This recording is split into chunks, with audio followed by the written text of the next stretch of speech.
Paris, merci énormément de l'invitation que tu as acceptée ce soir.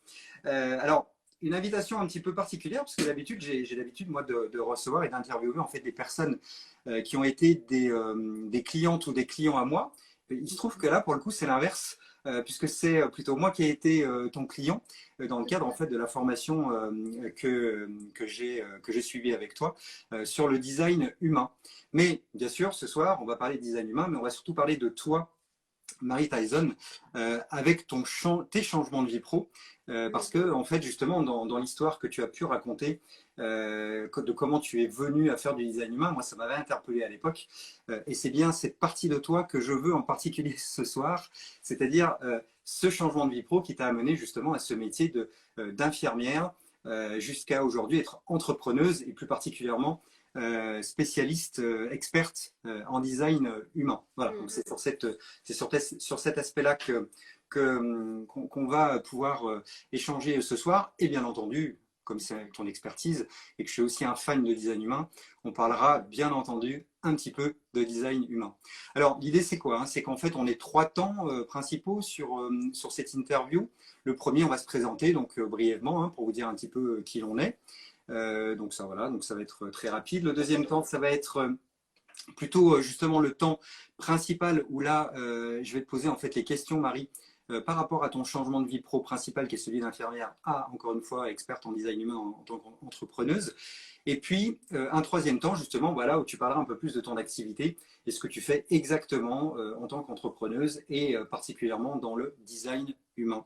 Est-ce que ça te va comme, Là, ça me va très bien, hein, Renaud, c'est OK. bon, super, très bien. Alors, premier temps, hein, comme je vous le disais, l'objectif c'est de se présenter un petit peu. Donc, moi je vais me présenter donc en quelques minutes. Depuis 2017, en fait, moi mon job, hein, c'est d'accompagner en fait les personnes qui sont malheureuses dans leur job et surtout qui ont absolument pas de projet professionnel clair, à les accompagner justement à en créer un afin qu'elles retrouvent en fait plus de sens hein, dans leur vie en général et professionnelle en particulier. Et c'est un accompagnement qui dure environ 4 mois avec une vraie présence alors en face à face, visio pour la plupart du temps, mais en tous les cas un vrai accompagnement en individuel. Et j'ai la particularité pour les personnes qui sont intéressées et qui peuvent bénéficier de ce dispositif-là, d'utiliser le CPF pour se payer en fait cet accompagnement. Voilà, donc très rapidement cette présentation pour vous dire un petit peu qui je suis, donc l'humain. À toi Marie de te présenter si tu veux bien s'il te plaît. Déjà, Renaud, merci de m'avoir invité. Donc, voilà, moi, c'est Marie Tyson. Mon vrai prénom, c'est Élise, mais c'est vrai que bon, maintenant, partout sur les réseaux, c'est Marie Tyson. Et comme tu l'as dit, je suis analyste et formatrice en design humain, mais je ne l'ai pas toujours été, effectivement, et c'est de ça notamment qu'on va parler. C'est vrai que moi, en général, quand je me fais, entre guillemets, interviewer comme ça, j'ai tendance à beaucoup parler de design humain. Donc là, ça me met un petit peu hors de ma zone de confort parce que je vais parler de moi. Donc, je vais pas pouvoir me cacher derrière mes connaissances, ma théorie, tout ça, que je débite à tire-larigot. Et voilà, c'est cool, cool expérience. Bon, très bien. Bon, en tous les cas, hein, pour la petite histoire, j'ai pas, on prend pas, on se fait pas ça sans s'être prévenus tous les deux, hein, parce que Marie, effectivement, savait très bien qu'elle allait être interviewée là-dessus. Mais rassure-toi, tu vas pouvoir finir avec le bouquet final, puisqu'à la fin, ce sera le moment de parler de design humain. Et là, je sais que tu es inarrêtable et surtout un puits de science par rapport à ce bel outil hyper puissant qui est vraiment juste incroyable. On y va, on démarre. C'est parti.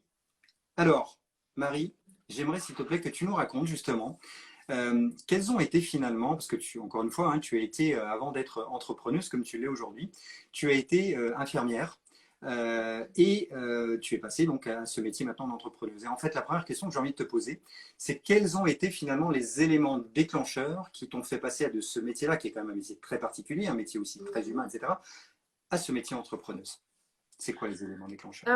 Déjà, j'ai envie de dire, déjà ce qui m'a poussée à être infirmière. Déjà, moi, à la base, en tant qu'infirmière, c'est plus mon père qui m'avait poussée à faire ça. Donc oui, certes, moi, j'ai toujours voulu faire quelque chose dans l'humain, mais je voulais plus me diriger vers la psycho, je voulais rentrer en fac de psycho. Et déjà, moi, le métier d'infirmière, à la base, il m'a été imposé.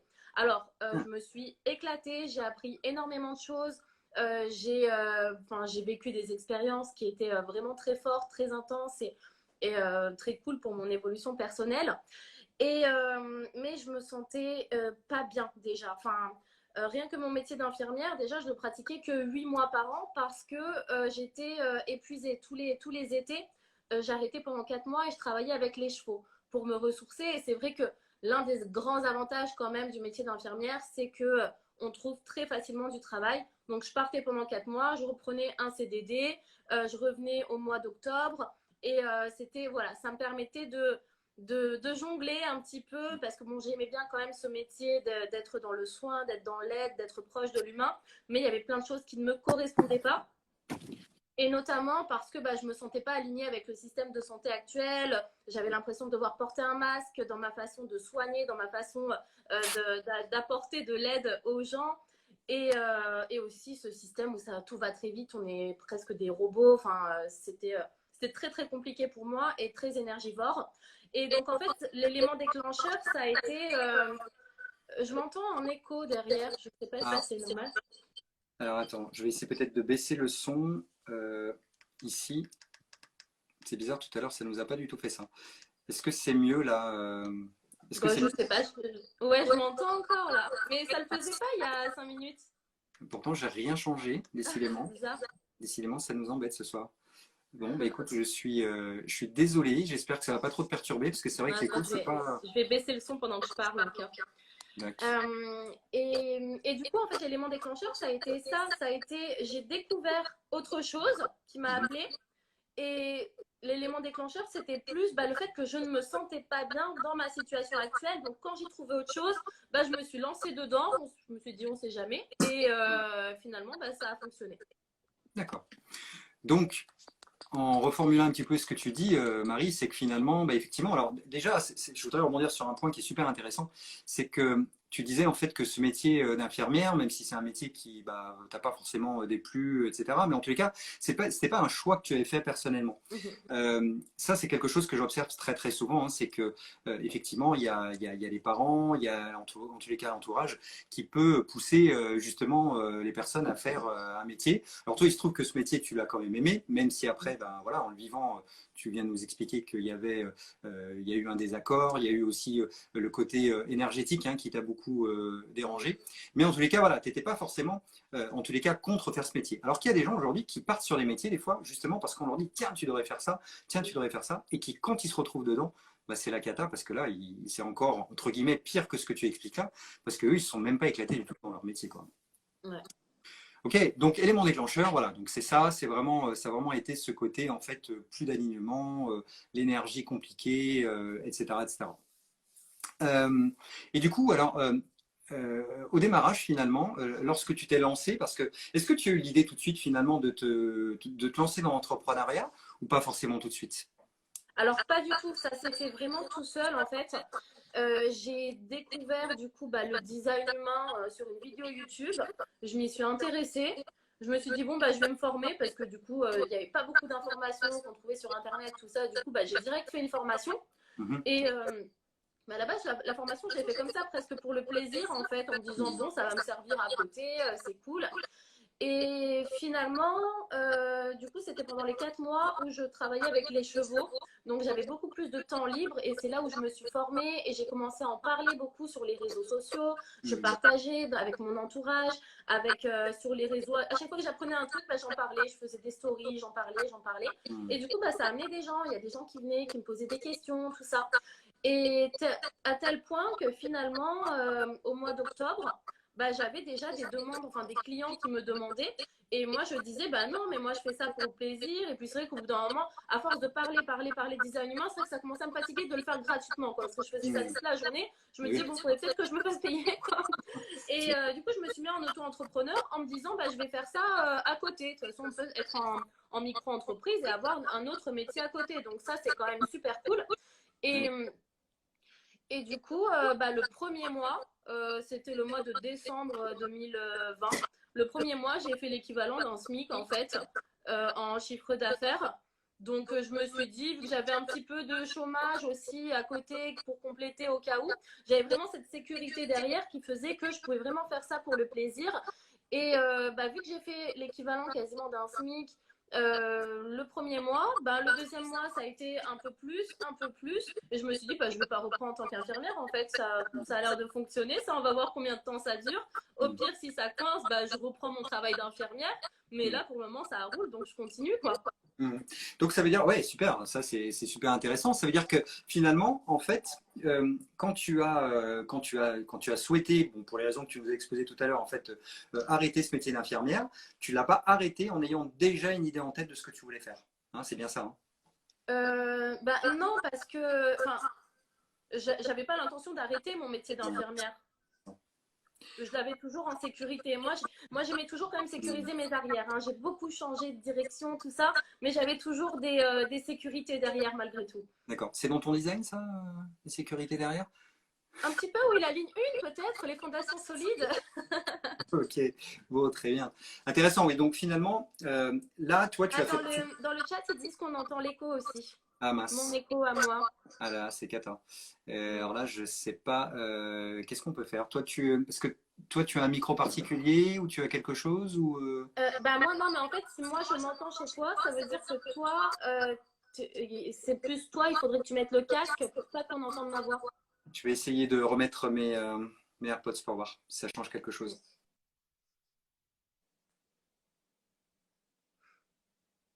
Et du coup, je t'entends plus.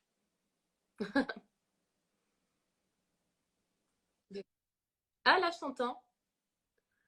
Mais c'est pas le Bluetooth okay, et moi, je ou t'entends. la batterie de tes écouteurs ou quoi qui bug? Parce que des fois, je t'entends, des fois, non. D'accord, parce que là, en fait, je viens tout juste de les remettre. Hein. Là, je les avais pas avant. Je viens de les mettre à là, l'instant. c'est bon. Là, ça marche? Là, ça marche, là. Et il n'y a plus d'écho? Il n'y a plus d'écho. Bon, génial. Bon, j'espère. Si dans le chat, vous pouvez aussi nous confirmer qu'il n'y a plus d'écho, décidément. Désolé, c'est compliqué ce soir. C'était pas prévu. Bon, vraiment désolé. Oui, donc ce que je disais, Marie, je voulais enchaîner en disant que finalement, toi, tu as fait partie en fait de ces personnes qui n'ont pas en fait tout plaqué même si tu n'avais pas forcément de métier ou si tu n'avais pas forcément de projet, parce que tu nous as bien expliqué que justement c'était venu un petit peu comme ça, un petit peu le hasard entre guillemets, hein, et que derrière ça t'a amené justement à mener les deux de front. Toi, en tous les cas, tu as fait partie, encore une fois, des personnes qui n'ont pas tout plaqué, qui n'ont pas fait le grand saut en se disant on verra bien ce que je fais. D'accord, intéressant. Ok. Alors du coup. Deuxième question que je voulais te poser, hein, maintenant qu'on a vu un petit peu les déclencheurs par rapport à ce métier d'infirmière dans lequel tu ne te reconnaissais plus et puis tout ce que tu viens nous évoquer, c'est finalement, même si tu nous as bien expliqué hein, que ça s'était fait un petit peu comme ça, parce qu'au début, voilà, tu t'étais intéressé, tu avais commencé à communiquer dessus et que du coup, tu avais commencé à avoir des demandes. Mais est-ce que pour autant, il y a eu des freins pour que tu passes à l'action de ce changement de vie pro? Parce que mine de rien, quand même, hein, de passer d'infirmière à entrepreneur, c'est quand même un saut, même si, encore une fois, tu l'as fait pas du jour au lendemain, c'est quand même un grand saut, quoi. Hein. C'est un très, très gros changement de métier. Hein. Pour le coup, là, pour cette situation-là, j'ai vraiment ressenti aucun frein, mais justement parce que je trouve qu'on vit quand même dans un système qui est hyper, le système français, pour ça, il est quand même hyper... il est quand même hyper aidant, justement parce que en tant qu'infirmière, j'avais quand même cumulé pour le chômage. Donc malgré tout, même si ça marchait pas, j'avais le chômage au cas où qui pouvait compléter. Donc ça me laissait quand même pas mal de temps, même si imaginons j'étais pas infirmière pour le coup. Je veux dire, ça laissait pas mal de temps de marge de manœuvre pour me retourner et trouver, on va dire, un autre CDI ailleurs au cas où, quoi. Bien sûr. Alors ça, c'est super important ce que tu dis, hein, c'est qu'effectivement, le système français, dans le sens noble du terme, est pour ça très aidant. Et c'est vrai que du coup, tu vois, par rapport aux personnes qui peuvent avoir des peurs, justement, de passer à l'action, ça, c'est effectivement un vrai confort, si j'ose dire, entre guillemets. Donc ça, c'est la première chose. Et deuxième chose, c'est aussi une chose qui est super intéressante, c'est que quel que soit le métier que tu as, donc toi hier c'était infirmière, mais ça peut être une autre personne qui est dans un autre métier, les compétences qu'on a eues dans le métier qu'on quitte ou qu'on veut quitter, on les perd Mm. pas. On les perd pas. C'est-à-dire que si tu tentes quelque chose de nouveau et que pour X raisons ça ne fonctionnait pas, tu aurais toujours la possibilité, en tous les cas dans un premier temps, de Mhm. revenir sur un métier que tu connais déjà, avec les compétences que tu as déjà et qui ont déjà fait leurs preuves sur le terrain. Donc ça, c'est Mhm. merci de partager ça parce que c'est vraiment très important. J'ai vu que dans le chat, le son était bon, donc merci à la personne qui a dit que c'était l'écho était terminé. Donc merci aux personnes qui suivent. Donc génial, ça c'est top. Et ce que j'entends ici, c'est que effectivement, par rapport à ce changement de vie pro là, tu n'as pas eu forcément de frein parce qu'encore une fois, ça s'est fait un petit peu naturellement. Mhm. Et on parlera après peut-être justement de tes autres changements de vie pro qui eux ont peut-être été plus radicaux. En tous les cas, Mhm. on verra juste après. Euh, Est-ce que malgré tout, on a parlé des freins, maintenant une autre question, est-ce que finalement, malgré tout, tu as eu quand même, il y avait quand même des peurs pour ce changement-là? Bah, mes peurs, elles étaient plus liées à la nouvelle activité, aux compétences que bah, je devais découvrir chez moi, Hmm. notamment bah, le fait de m'exprimer, hein, parce que ça, je l'ai même fait avant du coup de me lancer vraiment, mais rien que de m'exprimer sur le design humain pendant que je me formais, tout ça, il y a un petit peu bah, la peur du regard des autres, la peur d'être jugée, la peur bah, de me tromper, la peur surtout de quand je vais commencer mes séances de design humain, bah, euh, de me tromper dans ce que je dis ou de ne pas apporter satisfaction en fait à mon client. Toutes les peurs du nouveau métier en fait, c'était surtout Hmm. ça. Très bien. Merci, c'est intéressant. Merci aussi pour ce partage-là, parce que là, c'est pareil, hein, à travers ton expérience, moi, je retrouve dans mon métier d'accompagnement aussi, quand il y a des personnes que j'accompagne à changer de vie pro, c'est vraiment ce côté regard de l'autre, en fait, Mm. parce qu'à un moment donné, finalement, tu passes d'un statut où tu es, en fait, alors, je vais prendre un mot un petit peu peut-être amplifié, mais une star, c'est-à-dire que tu connais bien ton métier, tu es à l'aise, tu es dans ta zone de confort, etc.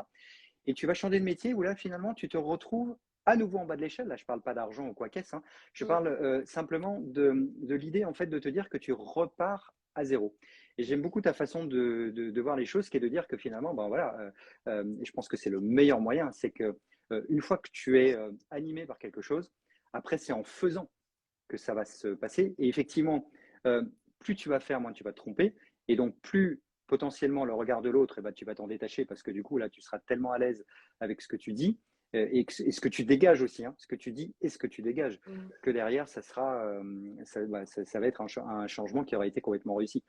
Donc, l'idée, c'est vraiment de se lancer et de passer à l'action, effectivement, pour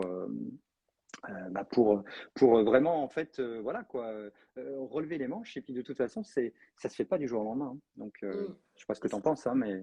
Bah, complètement. Moi, de toute façon, si le premier mois où j'ai ouvert ma micro, j'ai fait quasiment l'équivalent d'un SMIC, c'est parce que j'ai agi bien avant, en fait. Hum, hum, Ça faisait déjà 4-5 mois que je hum, parlais de design humain tout le temps, que je faisais de la hum, com, même hum, si c'était naturel, spontané, authentique, c'était malgré tout de la com, je me suis fait connaître comme ça. Sinon, hum, on ne peut pas ouvrir, je pense, une micro sans en avoir parlé et hum, hum, directement faire un certain chiffre d'affaires si personne ne nous connaît, si personne ne nous voit, en fait.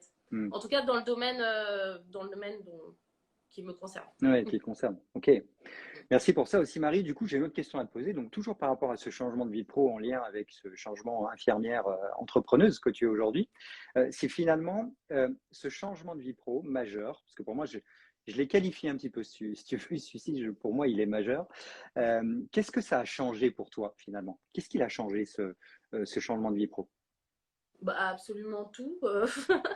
Moi, personnellement, j'ai l'impression de vivre ma best life depuis avec ce sentiment de liberté. En fait, moi, Hmm, j'avais peur en me lançant une autre peur que j'avais en me lançant dans l'entrepreneuriat, c'est ce côté responsabilité, tout ça, enfin, vraiment d'être la seule à gérer bah, mon hmm, argent, alors qu'avant, on est un petit peu en dessous de quelqu'un qui nous gère en gros. hmm, Donc j'avais cette peur-là, mais au final, je me suis rendu compte que c'était une énorme liberté. Et cette liberté de pouvoir gérer mon temps comme je veux, mon hmm, travail comme je veux, hmm, ma façon de travailler, la direction dans laquelle je veux aller, le faire hmm, comme je veux, c'est vraiment un grand sentiment de liberté. hmm, Et aussi, financièrement, finalement, bah, je gagne mieux également, alors que j'aurais jamais pensé ça. Et j'ai hmm, un rapport à l'argent maintenant aussi qui est devenu différent en fait parce que je pensais pas que c'était possible en fait de gagner de l'argent. Alors pas si facilement parce que là par exemple en ce moment je suis dans une période un petit peu plus creuse, donc il y a un petit peu des peurs qui reviennent, mais c'est vrai que l'entrepreneuriat c'est ça aussi, ça monte, ça descend, mais c'est vrai que je pensais pas que c'était si facile de gagner de l'argent, enfin que ça pouvait arriver comme ça, de quelque chose d'aussi fou en fait, parce que bah, pour moi c'était un peu une folie, hein, me lancer dans le design humain, qu'est-ce que c'est que cette folie, et mais comment ça, mais ça marche en fait en plus cette folie, mais c'est incroyable. Donc moi c'est vraiment ce truc là. Et donc ouais, ça a complètement changé ma vie, mon rapport à moi-même, ça a été, comme tu dis, hein, tu as dit, c'est le changement de vie pro le plus important, mais c'est vrai, c'est pas que toi qui le vois, c'est vraiment le cas pour moi également. Ok, merci pour ça, merci pour ces partages-là. J'ai entendu le mot liberté, j'ai entendu le mot avoir une direction en fait qui t'appartient hein, quelque part, donc c'est très lié effectivement à la liberté. Ta best life, hein, pour reprendre la terminologie, et ça, voilà. Et donc ça c'est quelque chose de très fort. Et parce que tu le ressens et tu le dégages en plus. Hein. Alors moi, je te connais aussi forcément en tant que formatrice et j'ai été ton client, comme je le disais tout à l'heure, et on sent que tu respires le design humain. Et je pense que un des facteurs de réussite, tu l'incarnes complètement, et c'est pour ça que ton parcours aussi, et je me permets, là c'est une sorte de feedback que je te fais en live, si j'ose dire, Marie, mais en fait, ce qui est un argument principal, c'est l'authenticité avec laquelle tu vas faire les choses. C'est-à-dire que oui, tu as peut-être des peurs, tu as peut-être eu des craintes, etc., etc., mais en même temps, tu es tellement aligné avec ce que tu fais que du coup, en fait, tu fais des trucs. Moi, j'ai jamais vu quelqu'un qui forme comme toi, en fait, avec l'authenticité que tu as. Et ça, c'est super important, et je pense que ça doit être inspirant pour les gens qui nous écoutent aujourd'hui. C'est qu'à un moment donné, si vous avez envie de faire un truc, recentrez-vous, et le design d'ailleurs est un outil, on aura l'occasion d'en reparler, mais extraordinaire pour ça. Prenez votre temps pour bien vous connaître, pour bien vous découvrir, vous redécouvrir. Moi, c'est ce que je fais beaucoup d'ailleurs dans mes accompagnements avant de parler de projet pro, c'est vraiment justement que la personne se reconnaisse. Parce que derrière, ça donne vraiment cette authenticité qui va faire envie aux autres. Toi, quand j'ai acheté ta formation, tu m'as fait envie de t'acheter ta formation. Parce que tu dégageais ça, tu vois. Et ça, c'est vraiment quelque chose que j'ai envie de donner ce soir aux personnes qui nous écoutent. C'est si vous vous sentez aligné, allez-y. Faites comme Marie, foncez quoi. Autre point sur lequel je voulais rebondir, Marie, c'est, tu disais l'aspect financier. C'est une des causes principales pour lesquelles, avec la peur d'échouer, tu l'as pas évoqué celle-ci, mais c'est une des causes principales pour lesquelles les gens en fait ne se lancent pas. Et j'aime beaucoup en fait ta façon de dire les choses, c'est-à-dire que finalement, mais attends, je me suis lancé et c'est facile de gagner de l'argent. Tu veux C'est rajouter quelque facile de le perdre aussi, mais Oui, je veux dire, bien sûr. c'est vrai que je pensais pas que c'était aussi facile quand j'ai commencé à vendre des e-books, tout ça, je me disais, mais c'est dingue. Et c'est vrai que j'avais des personnes, bah, dans l'entourage, il y a tout un conditionnement, hein, et ça va, tu arrives à en vivre, c'est toujours un peu, ah, tu es à ton compte, c'est quoi que tu fais dans le développement personnel, ah, ça va, c'est pas trop difficile. Il y a une espèce de conditionnement qui dit, ouh là là, ouh la pauvre. Et moi, je suis là, mais attendez, mais je suis plus heureuse que jamais, en fait, dans ce que je fais, quoi. Et j'ai l'impression qu'il y a vraiment, c'est vrai, une peur autour que bah, moi, je la comprenais pas, en fait. Et je m'en suis rendu compte quand je commence à dire ce que je fais et que les gens me regardent, ils font « Ouh là là là là, mais ça va, t'y arrives !» C'est excellent. Non, non, mais vraiment, merci pour. Tu vois, voilà, là, encore une fois, je parlais d'authenticité te concernant. Là, les personnes, alors peut-être qu'il y a des personnes qui te connaissent, qui sont en live aujourd'hui, mais pour les personnes qui ne te connaissent pas, là, il y a la preuve de ce qu'on disait il y a quelques minutes. C'est-à-dire que quand vous montez un projet, c'est votre authenticité qui va amener aussi beaucoup, beaucoup de choses. Et c'est ce que tu montres encore une fois à travers ce que tu es en train de nous partager là. Donc, tu vois, cet aspect financier, cette peur d'échouer, c'est les deux causes principales qui empêchent les gens de passer à l'action. Mais moi, je retiens une chose dans ce que tu as dit encore une fois tout à l'heure, c'est que finalement, toi, tu es passé outre ces peurs. Alors, il y en a une que tu connaissais plus ou moins plus que l'autre, mais tu t'es rendu compte que finalement, c'était des croyances. Parce que oui, tu l'as dit, entrepreneur, ça peut faire des hauts et des bas. Mais en attendant, tu as quand même réussi. Et les croyances que tu avais, eh ben, finalement, elles ont été prouvées sur le terrain qu'elles étaient injustifiées. Donc ça, c'est top. Complètement. Est-ce que tu veux rajouter quelque chose par rapport à ça, Marie? Non, mais il y a vraiment ce truc, si tu dis que la principale peur, c'est l'aspect financier, moi je trouve qu'il y a plein d'astuces, mais concrètes et vraiment pratico-pratiques, en fait, qu'on peut mettre en place pour faire une reconversion en sécurisant nos arrières. Moi, vraiment, même si j'ai eu tendance à partir toujours un peu dans tous les sens dans ma vie, j'avais toujours une sécurité, soit le chômage, soit j'ai eu le RSA aussi pendant un moment, parce que moi, ce que j'ai expérimenté quand même à un moment de ma vie, mais je l'ai expérimenté, alors peut-être que ça va déranger certaines personnes hein, qui ont de véritables difficultés financières, mais moi je l'ai expérimenté comme ça, c'était il y a plus de 10 ans maintenant. J'étais un peu dans un état de rébellion. Et à l'époque, je faisais du graffiti, des fois j'allais en garde à vue, enfin voilà, j'étais dans un état de rébellion, mais dans lequel je me suis éclatée en fait. Et à cette période-là, eh ben, je voulais expérimenter de vivre avec rien. Mais genre, j'avais le RSA qui me payait le loyer et tout le reste, je n'avais rien. Et je volais dans les magasins. Enfin bon, vraiment, c'est pas du tout un exemple à suivre. Hein. Mais c'était vraiment pour dire que j'ai voulu expérimenter ce que c'était. Et pourtant, je sais que et c'est pour ça que c'est pas réel comparé à des personnes qui ont des vrais problèmes financiers. Je sais qu'au cas où, si vraiment j'étais dans un état de misère pas croyable, je veux dire, je pouvais toujours appeler ma mère, lui dire bon, s'il te plaît, est-ce que je peux revenir à la maison? Je suis malheureuse, j'ai pas d'argent. Voilà, je l'ai pas fait, mais je sais que j'avais toujours cette sécurité-là. Je me serais peut-être pas permise de faire cette expérience si j'avais pas ma mère ou mon père qui, au cas où, dans le pire des cas, voilà.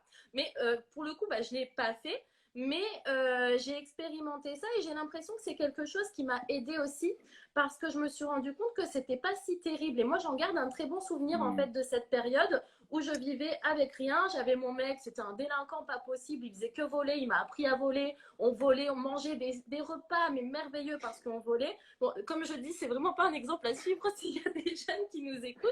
Mais quoi qu'il en soit, c'est une expérience qu'on peut voir comme pas très bonne.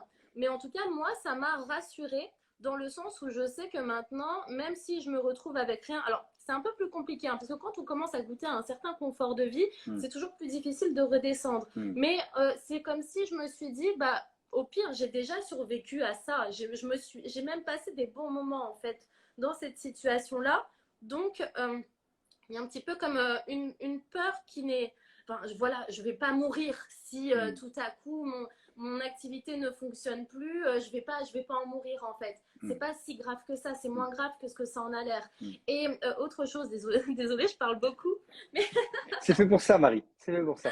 et je parle même pas de design humain pour le coup. Mais il y a quelqu'un que je suis beaucoup, c'est Frank Lobvé. Ouais. Et Frank Lobvé, il disait quelque chose de très intéressant sur ce sujet. C'est que nous, en fait, dans le monde occidental, on s'intéresse beaucoup à toute la spiritualité bouddhiste, enfin tout ce qui se passe en Inde et la méditation, on essaye de s'élever, de parler aux anges, de parler à se connecter à notre âme, tout ça.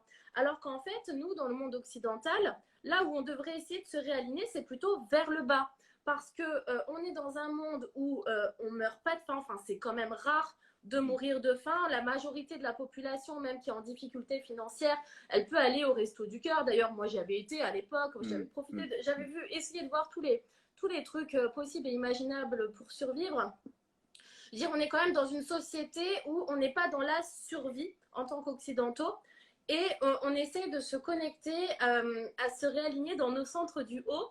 Alors qu'en réalité, c'est plus dans nos centres du bas qu'il faudrait se réaligner parce qu'on se sent toujours en survie alors qu'on ne l'est pas en fait.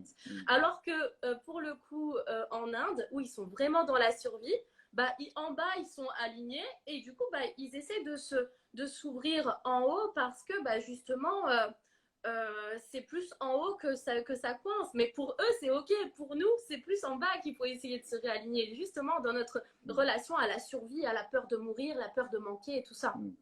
Oui, excellent.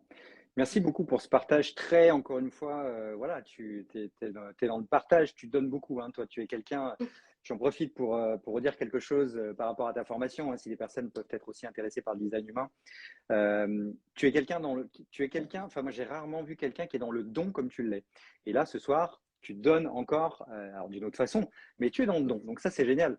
Et c'est complètement toi, et c'est complètement encore une fois l'authenticité. Je voudrais juste rebondir sur une chose que tout ce que tu viens de dire là, ça me fait penser à quelque chose qui beaucoup de personnes en fait ont du mal à aller sur ce chemin-là tant qu'elles ne l'ont pas expérimenté. Alors toi, tu l'as expérimenté, mais l'expérimentation dont tu viens de parler là, ça tourne justement autour de 4 mots. Le premier mot, c'est que quand tu n'oses pas faire quelque chose, eh bien justement, il faut tenter des nouvelles choses, d'accord ? tenter des nouvelles choses, c'est un petit peu tout ce que tu viens de nous expliquer là, pour que justement, à force d'avoir tenté des nouvelles choses, bah, tu puisses acquérir une sorte d'expérience. D'accord? L'expérience, c'est encore quelque chose qui est intéressant, mais qui n'est pas tout à fait complètement palpable parce que tu ne peux pas trop t'en servir. Alors oui, tu as des idées, tu peux dire, tiens, ça, je ne vais pas faire ça comme ça la prochaine fois, etc., etc.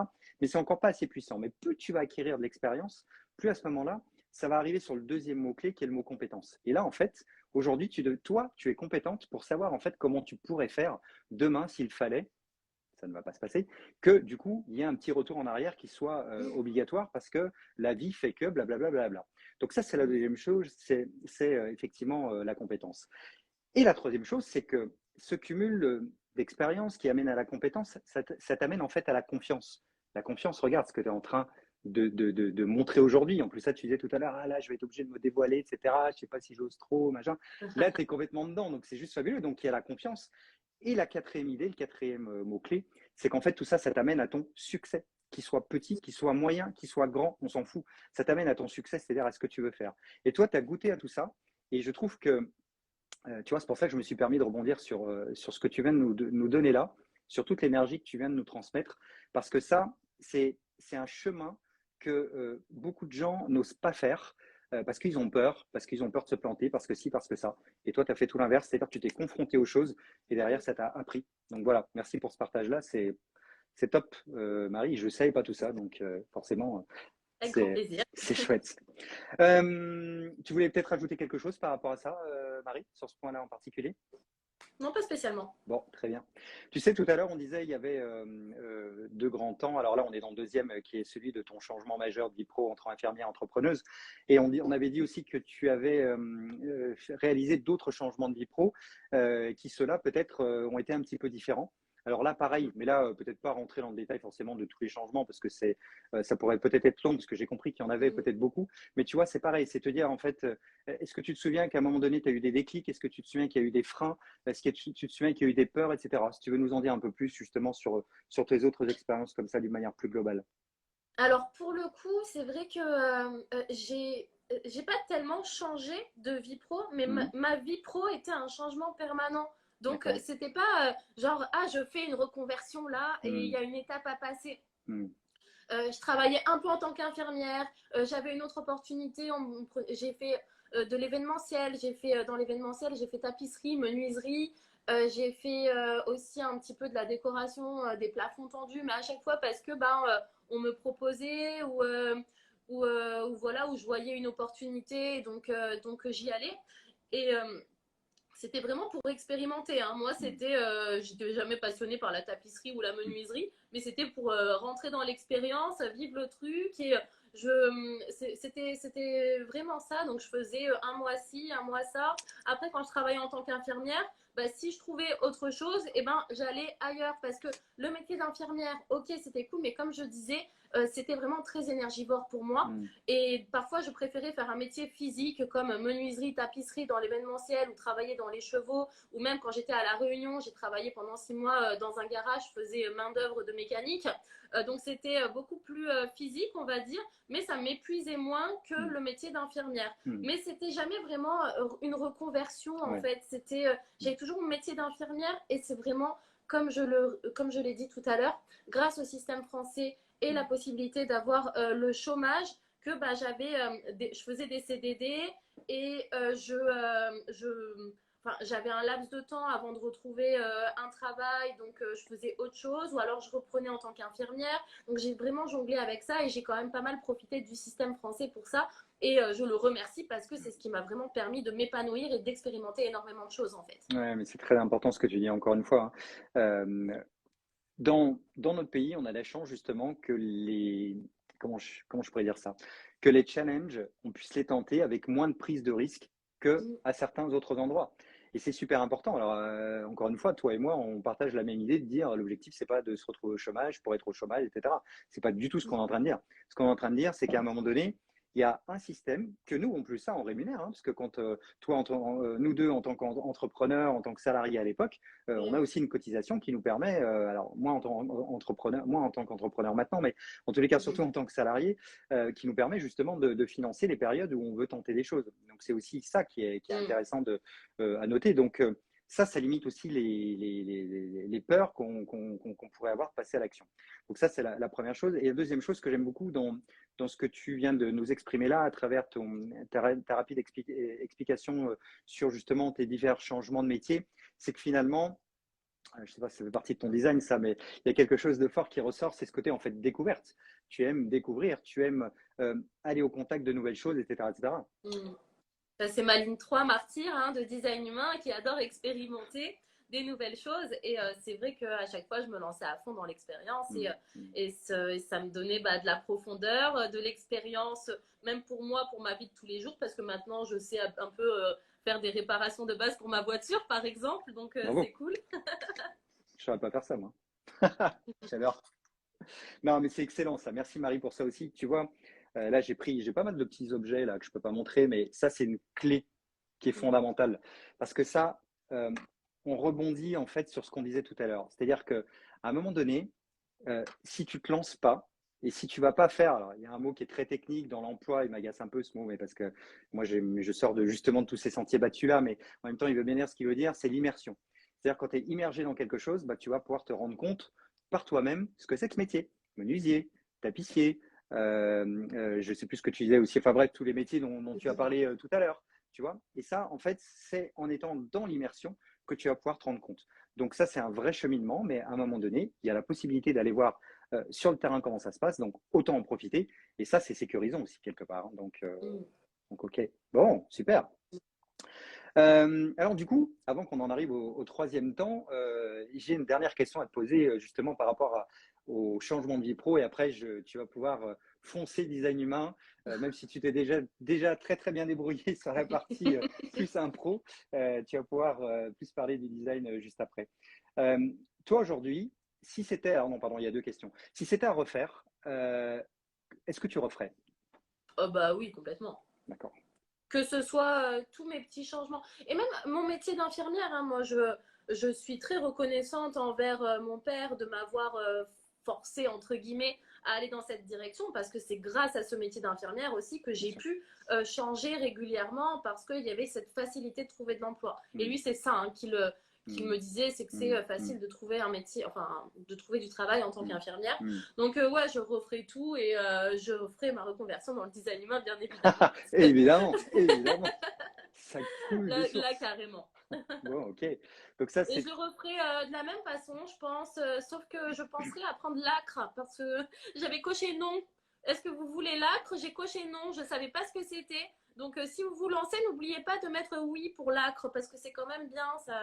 Vous ne payez pas de frais comme ça. Exactement. Donc là, qu'on précise juste en deux mots, c'est qu'effectivement, c'est l'aide pour les personnes qui sont en création d'entreprise lorsque l'on est chez Pôle emploi. Alors qu'on est chez Pôle emploi, ça veut dire qu'on est demandeur d'emploi ou en tous les cas créateur d'entreprise. Il y a effectivement un dispositif qui s'appelle l'ACRE qui permet de toucher en fait son capital en 2 fois, je crois, hein, si ma mémoire est bonne. Non, l'ACRE, c'est tu es en micro et pendant 1 an, tu payes pas de frais.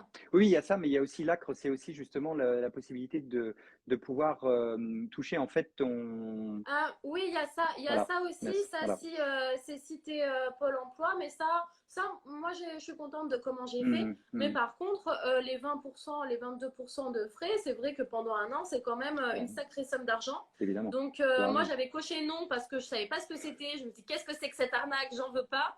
Et ben j'aurais dû. Bon, tu vois comme quoi, encore une fois, merci. Hein, ton authenticité permet de donner une information que les personnes qui nous écoutent peuvent voir ce soir, entendre plus exactement. C'est qu'effectivement, bah oui, quand on tente des trucs et que c'est nouveau, des fois on se plante et on ne prend pas toujours les bonnes décisions. Mais c'est OK, c'est comme ça qu'on apprend.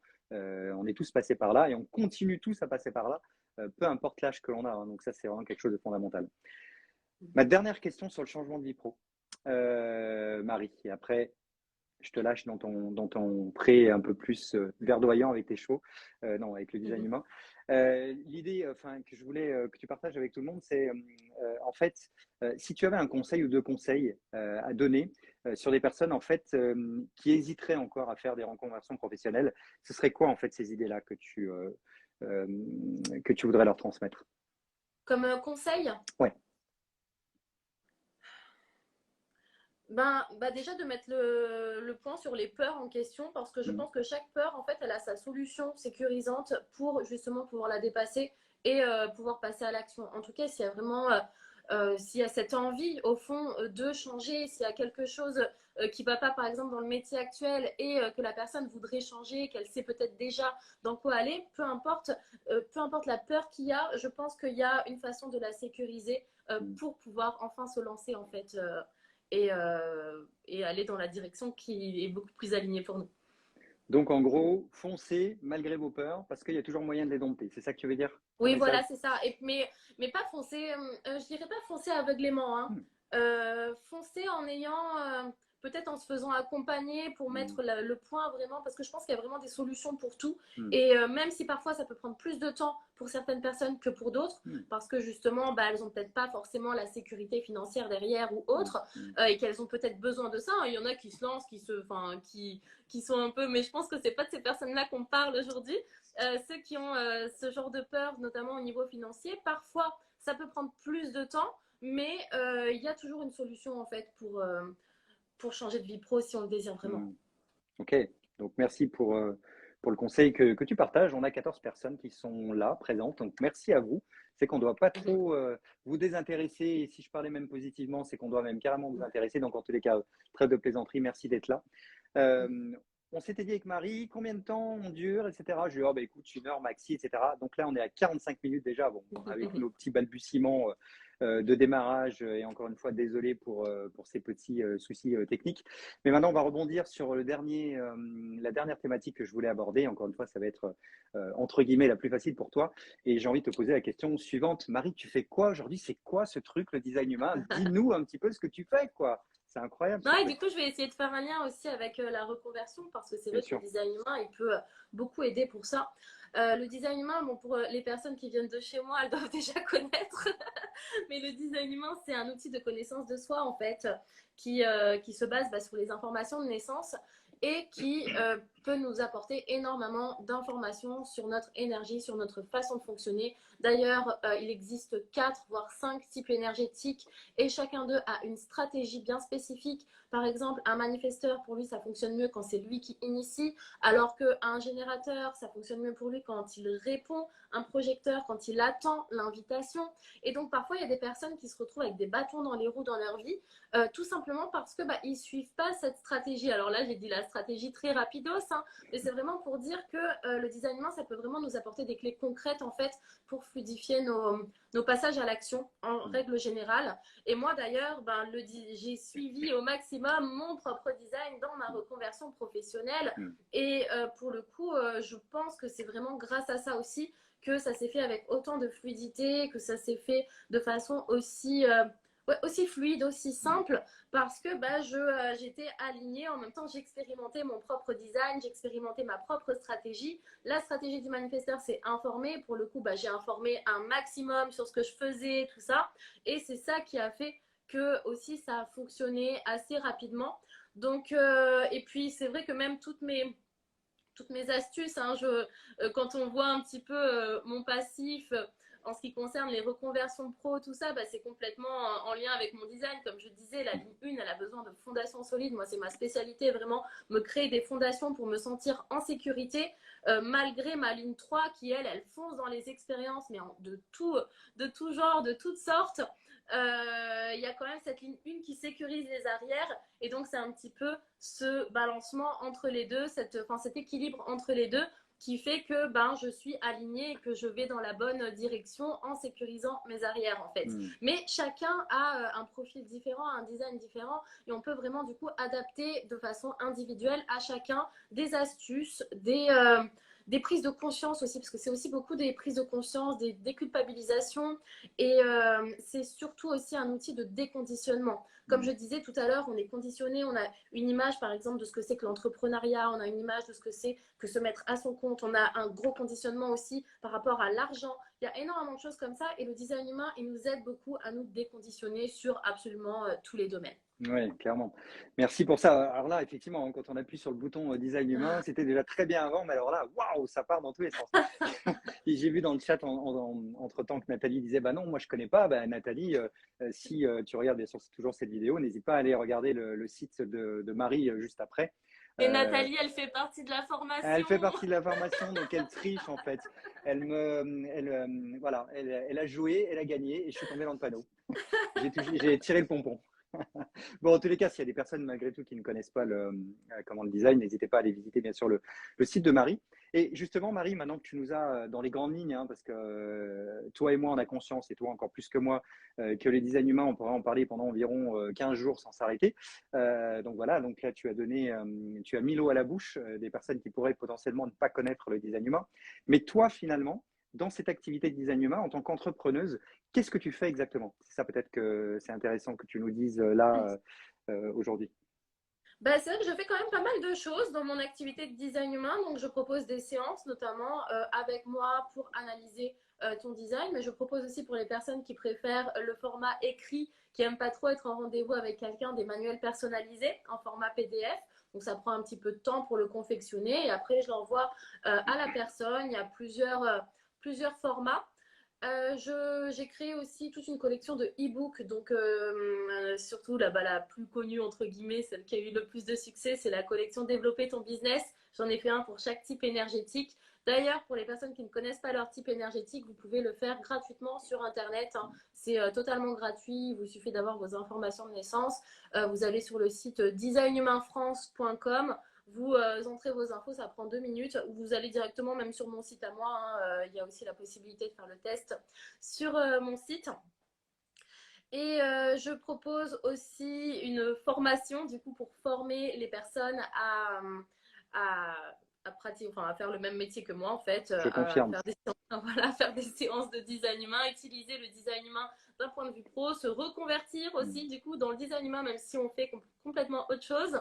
Et là depuis peu j'ai créé aussi un espace pour les professionnels du design humain, ceux qui sont déjà formés par exemple et qui aimeraient avoir un espace. Bon, tous ceux qui sont formés chez moi ont l'accès offert à l'espace HD Pro, mais là je commence à l'ouvrir aussi aux personnes qui se sont formées ailleurs et qui aimeraient avoir un espace pour se former plus, pour échanger, pour aller un petit peu plus en profondeur dans tout ça.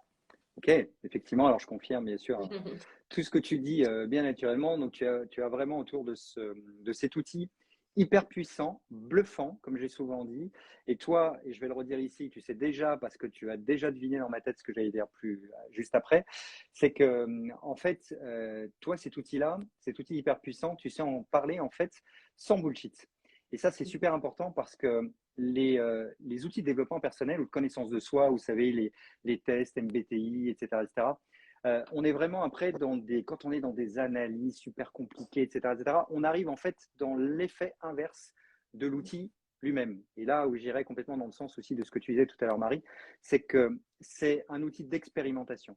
Donc une fois que vous avez compris, donc là c'est au début c'est un peu la tête pour comprendre parce que forcément il faut un petit peu comprendre comment ça fonctionne, mais après c'est là que ça se passe. C'est au niveau énergétique, c'est comment ça vibre à l'intérieur et c'est ça que vous devez expérimenter. Et là, c'est à ce moment-là qu'on peut se rendre compte effectivement que c'est un outil hyper bluffant. Et je trouve que ce message-là, tu arrives à très très bien le faire passer, contrairement à d'autres professionnels que j'ai pu voir qui eux sont bien plus dans le. Enfin, j'aime moins quoi en fait. Hein. Donc voilà. Donc là, je fais de la pub pro Marie. Tu m'as pas payé, hein, je précise, mais bon, moi, je suis quelqu'un d'authentique aussi, donc je dis les choses quand je les pense. Donc voilà. Donc cet outil est super bluffant à partir du moment où vous l'expérimentez et que vous faites en fait votre propre avis par rapport à comment ça peut vous servir dans votre vie. Et ça, c'est vraiment très, très, très important. Merci. Je t'en prie.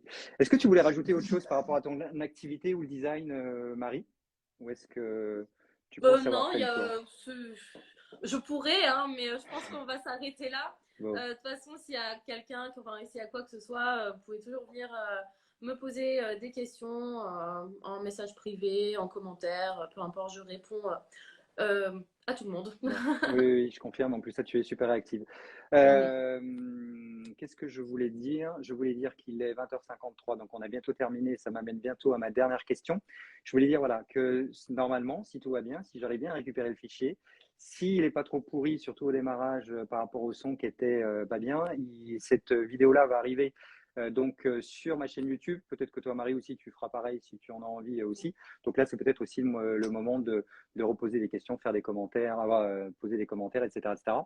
Et peut-être avant de te poser la dernière question, est-ce que dans le chat, s'il y a une personne ou deux qui veulent poser des questions, n'hésitez pas, c'est le moment de le faire. On peut bien sûr y répondre avec plaisir. Et pendant que vous posez potentiellement vos questions, ça m'amène à la dernière te concernant, Marie. C'est que finalement, pour terminer tout ça, si tu avais une sorte de mot de la fin ou une idée principale par rapport à tout ce qu'on a dit ce soir, par rapport voilà, au moment qu'on vient de vivre ensemble, ce serait quoi? Tu aurais envie de dire quoi? Euh, de diriger sa vie parce que c'est pas on n'a pas tous la même autorité intérieure, mais peu importe notre autorité intérieure en design humain, le but de notre vie, c'est quand même de se faire plaisir ou de faire des choses qui nous font vibrer ou de faire des choses en tout cas qui sont agréables pour nous. Et je pense que c'est vraiment ça la clé en fait, que ce soit pour une reconversion ou autre, c'est d'aller dans une direction qui nous plaît, qui nous anime vraiment. Et à partir de là, si c'est un domaine qui t'anime vraiment, quoi qu'il en soit, la vie, elle sera de ton côté en fait. Si tu arrives à trouver les solutions, à mettre un petit peu de côté tes peurs ou trouver des solutions pour te rassurer, tout ça, eh ben, ça ne peut que fonctionner. La vie, elle n'est pas faite pour s'embourber dans quelque chose qui ne nous plaît pas et passer notre temps à nous plaindre à la maison, en fait. Oh là là, ma journée de travail, elle était difficile. Non, on peut très bien travailler dans quelque chose qui nous plaît vraiment, qui nous anime. Et c'est même, je pense, notre mission, en fait, à tous, c'est de se faire plaisir, en fait, dans la vie, peu importe le domaine. Et voilà, je pense que c'est le plus important.